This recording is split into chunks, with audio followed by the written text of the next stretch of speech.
এইরকম জমাট বাঁধা দই আপনি বসাতে চাইছেন বাসায়, তাহলে আপনি সঠিক ভিডিওটি ক্লিক করে এসেছেন, সময় নষ্ট হবে না।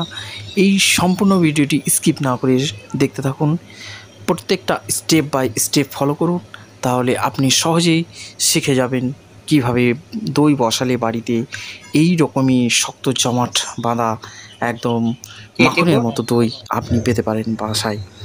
আর প্রত্যেকটা ভাঁড় দেখতে পাচ্ছ যে একদম ক্ষীর, অর্থাৎ যেরকম জমাট বাঁধে দই, জমাট বাঁধা দরকার উচিত, ঠিক সেরকমই প্রত্যেকটা ভাঁড়ই একদম মানে সম্পূর্ণ জমে ক্ষীর হয়ে আছে।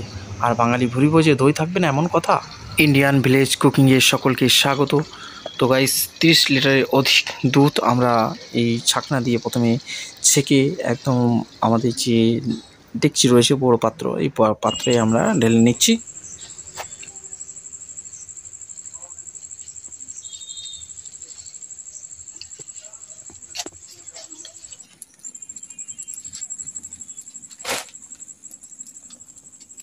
দুধটা চাপিয়েছি, দুধটা ফুটাইছি, দুধ ফুটলে এবার চিনি মারবো, চিনি মেরে দুধকে আরো 1 ঘন্টা ফোটাবো, দুধ মেরে তারপরে দই বসাবো।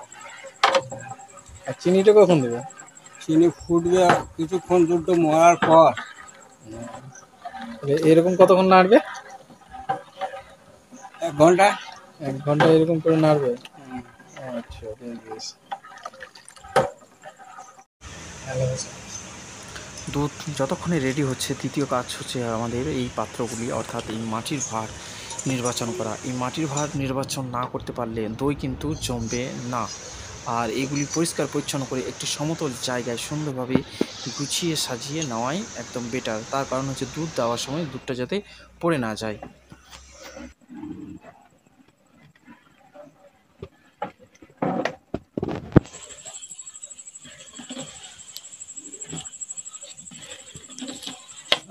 তাই এমএল দই পাওয়া যায় না।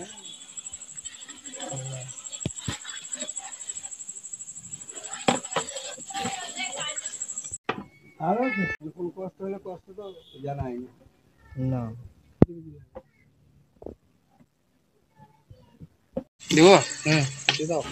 এরপর গাইস, আমরা এর মধ্যে 3 কিলোর মতো চিনি আমরা অ্যাড করে দেবো। আর সম্পূর্ণভাবে অ্যাড করে দেওয়ার পর আমরা সুন্দরভাবে মিশ্রণটিকে আরও সুন্দরভাবে নেড়ে নেড়ে একদম মিশ্রণে পরিণত করে দেবো।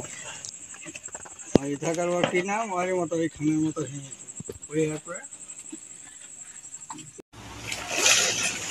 এই সমপরিমাণ দুধে আমরা 500 থেকে 750 পর্যন্ত লেসন দিয়ে এটাকে নাড়তে থাকবো বা ঘাঁটতে থাকবো ততক্ষণ পর্যন্ত যতক্ষণ না এটি কুসুম কুসুম গরমে পরিণত না হয়। কারণ এটা উনুন থেকে নামানো হয়েছে, প্রচণ্ড হিট হয়ে আছে।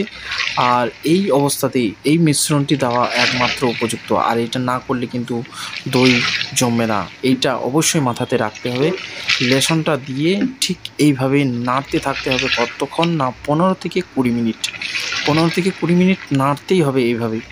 তাহলে কি হবে, যে লেসনটা আছে এই দুধের সঙ্গে সংমিশ্রণ পরিণত হবে এবং একটা ফ্লেভারও আসবে এবং দই জমতে সহায়তা করবে। দই বসানোর জন্য উপযুক্ত দুধ রেডি হয়ে গেছে। তো এইভাবে আমরা প্রত্যেকটা ভাঁড়ে দুধকে আমরা সাবধানের সঙ্গে ঢেলে দেবো এবং একটা করে এইভাবে সমস্ত ভাঁড় যেগুলি আছে সেই ভাঁড়গুলিতে এইভাবে আমরা যত্ন সহকারে ঢেলে দেব। তো গাইস, আপনারাও ঠিক এইভাবে সাবধানতার সঙ্গে আপনাদের যে পাত্র আছে, বড় হোক ছোট হোক যে কোনো পাত্র, আপনারা ঠিক একইভাবে এইভাবে ঢেলে ঢেলে সম্পূর্ণভাবে আমরা কাজটি সম্পন্ন করে নেবেন।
তো গাইস দুধ ঢালা সম্পূর্ণ রেডি হয়ে গেছে, এবার ঢাকা দেওয়ার পালা। এটি একটু মাথায় রাখতে হবে সম্পূর্ণভাবে, যেন বাতাস বাইরে বাতাস ভিতরে না যেতে পারে এবং ভিতরে বাতাস বাইরে না আসতে পারে।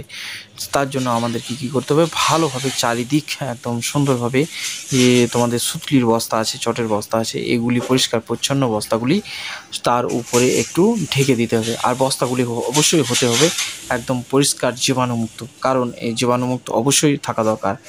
এগুলি সুন্দর পরিষ্কার পানিতে পরিষ্কার করে নেওয়ার পর এটি শুকিয়ে তার উপর ঢাকা দেওয়াই ভালো।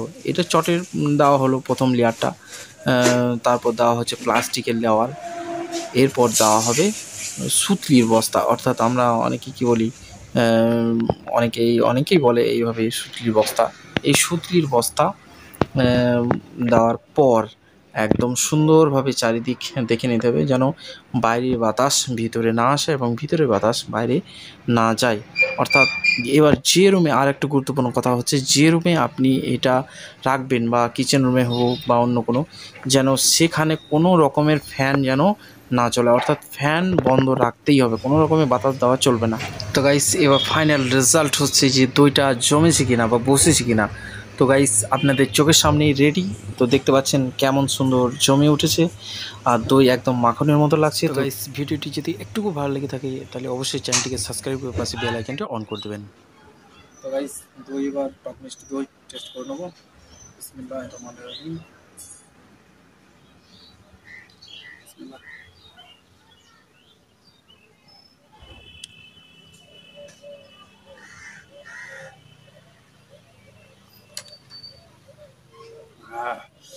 सुपर झक्कास सॉलिड सॉलिड